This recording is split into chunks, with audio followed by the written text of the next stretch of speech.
Would you want to eat the best steak of your life for every single meal? Yeah, probably, I would too. But it's not the best idea, right? It's not the best thing for your waistline. It's certainly not the best thing for your pocketbook. In my home, we've challenged ourselves to cut back on the amount of meat that we eat every week. And that's given us an opportunity to find some really cool substitutes. Now, I'm not a fan of things pretending to be food that they're not, so I'm not going to go out and get a tofurkey or something like that. But what I do like is really good replacements. And what I'm going to show you today is the cauliflower steak.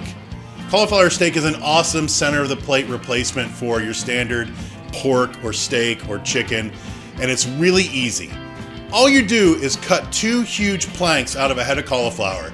We're looking for like 1.5 inches thick. Then we're gonna drizzle a little olive oil on top and season heavily, just like you would with a regular steak.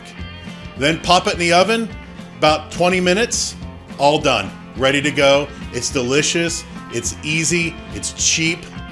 I challenge you to go to the grocery store, get a head of cauliflower, and try out this recipe.